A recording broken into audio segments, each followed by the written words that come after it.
Hey guys, welcome back to my channel, or welcome if you're new here. Today's video, I wanted to talk about a kind of recent trend that's been happening, I think since last summer and like the birth of Barbenheimer. Kind of organically, it started happening that people were putting together like outfits for Barbie or for Oppenheimer and trying to get into the spirit of the movie and, you know, dressing up to go see the film. And I think it kind of birthed a whole movement now of mixing fashion with other media.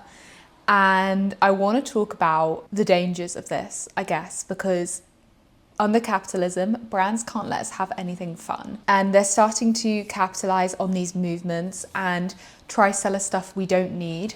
And I guess I want to do a little PSA about that, but also kind of dig into a couple of examples. So like I said, Barbie was a really big one. Not so much Oppenheimer, but a lot of people were getting into the spirit of pink and fun and super girly outfits. And brands really quickly cottoned onto that fact. Every major fast fashion brand had a Barbie collection on their page, which was just, you know, all their pink items thrown in together, or like sparkly items, and how that kind of felt really inauthentic and annoying that they'd seen this trend growing organically on Twitter of people putting together pink outfits from stuff they already had and trying to make it into a buying moment for us. You know, shoving their clothes down our throats. It got to the point where it felt less like an organic thing and more like you had to dress up, like there was an expectation. And I really didn't like that. It kind of felt like it took the fun out of the original movement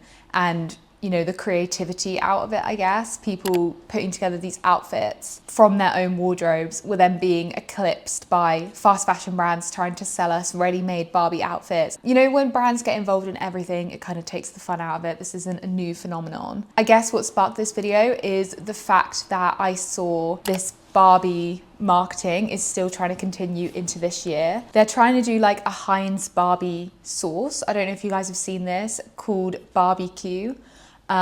Which is just like fine, but it feels unnecessary. Never mind the fact that Barbie summer's kind of over now. And I'm not saying like brands collaborating with films is not fine. I mean, it's been done before. I know there's a couple of examples I can think of. Like that Marie Antoinette film that Sophie Coppola directed, and they did a collaboration with the macaroon brand, which was really cool and really like on brand. But like, why are fast fashion brands trying to sell us Barbie clothing? Like in Barbie world, which is perfect, there will be no such thing as fast fashion brands that capitalize on unfair wages and, you know, sweatshops to create clothing. That wouldn't happen in Barbie land. It's not a good collaboration. And there was a lot of discourse on this by other sustainable fashion influencers at the time. So I'm going to pop some of that on the screen. People buying into a specific aesthetic just for one event is not okay. And I'll give a couple of more examples. So at the same kind of time last year, you had Beyonce and Taylor Swift both doing world tours, which generated a lot of fashion interest as well. And people were trying to like, you know, come up with outfits that fit the aesthetic of these singers. And again, fashion brands were trying to capitalize on this. And we saw quite specifically, Beyonce's tour was very like chromatic and, you know, silvery. We saw fast fashion brands coming out with clothing that fit this aesthetic in a number of weeks. And there was that whole trend about silver trousers, which definitely was birthed by Beyonce.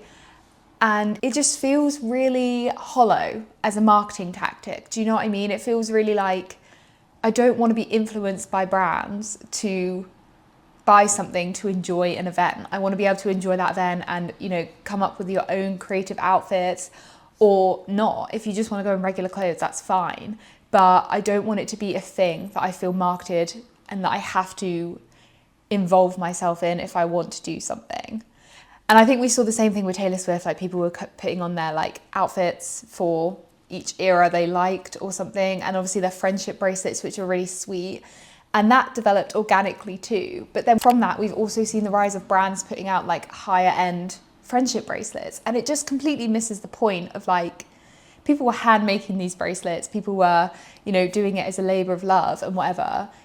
The point is not to buy these things, it's to show your creativity, almost show your devotion to the artist that you're going to see or the movie you're going to see by putting in effort to dress up. And just buying your way into that feels really inauthentic and not really what the whole movement was about. I guess the other reason I wanted to do this video now is because I can see that this is already starting to happen this summer again. You've had Beyonce's new album, which is obviously amazing. And it started to spark the idea that it's going to be like a Beyonce cowboy summer, which is really fun. But already brands are trying to capitalize on it before we even get there.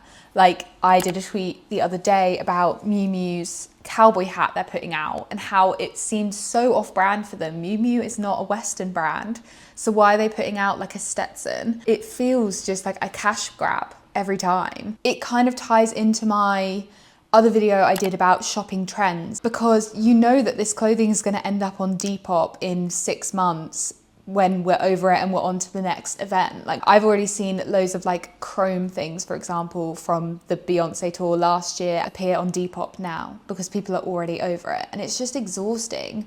It's like, if brands didn't try capitalize on everything and we let people just have fun with their wardrobes rather than being influenced to buy it, we wouldn't have all this waste. It's just silly. I did also see a video of Law Roach, who's Zendaya's stylist, calling out people to come to Challengers, the new movie, in their tennis court.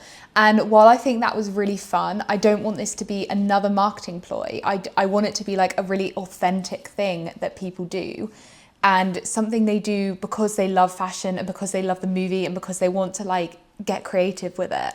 I think that's the whole thing here, is getting creative. So I have some like ideas on how to do this sustainably if you do want to partake in Beyonce summer or, you know, tennis court summer. So yeah, let's do them real quick. The most obvious one is to use what you already have. And I think to do this, you need to kind of let go of being perfectly in the image of whatever you're trying to embody and instead embrace the spirit of it instead.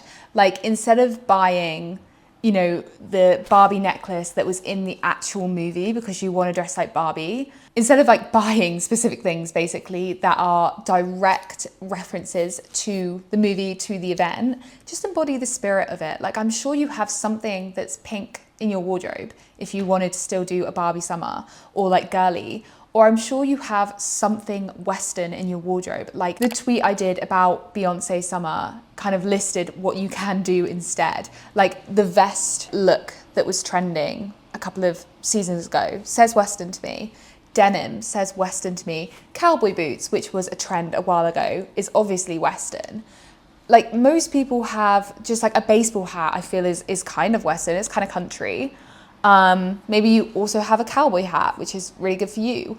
Bandanas, like this is all stuff that has been trending in the past. We most likely have something like it in our wardrobe. Everyone has denim in their wardrobe, at least.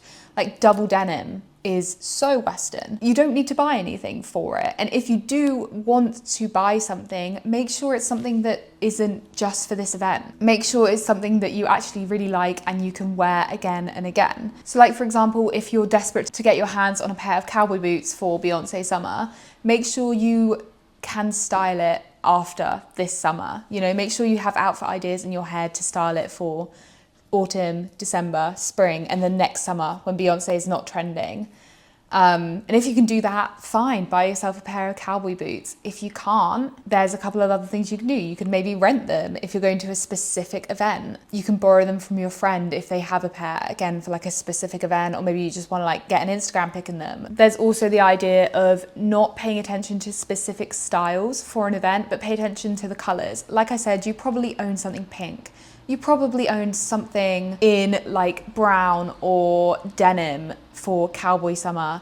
For Zendaya's Challengers, all you really need is white, like a white top, a white skirt. You probably have athleisure that will work. I mean, tennis is all about athleisure, right? Even the smallest accessory can be like a nod to the trend without going overboard, because you don't want to walk around, I guess you don't want to walk around looking like an exact replica of Barbie every day, or, you know, looking like you just walked out of a rodeo every day. But if you want to do a Beyonce nod, then like, you know, double denim is fine.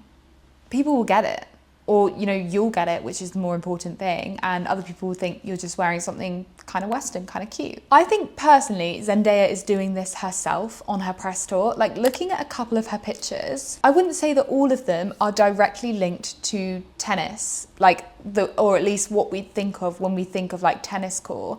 Like this photo, I think from her London leg of the tour, where she had this striped suit on, was gorgeous. Is it tennis? I don't know. It doesn't immediately make me think tennis, at least, but it's kind of got that sporty vibe, sporty like chic vibe. More about like the matching set, her hairstyle, and just like the cut of the fabric and how it kind of feels a bit sporty, a bit boxy to me, is what gives that nod to challengers without wearing like a matching tennis white set. I feel like it's more fashionable to like get these nods to something without referencing it directly. I just think that's the more creative approach. You don't need to buy anything to enjoy it, is the PSA here, I guess. It should just be about enjoying the artist or enjoying the movie without giving money to fast fashion brands or without giving money to brands, like, period. Like, use what you have, get creative, and have fun this summer. I hope you guys enjoyed this video. Let me know what you think in the comments below. If you have any other examples, I'd be interested to hear. But have a lovely, lovely week, and I'll speak to you really soon. Bye.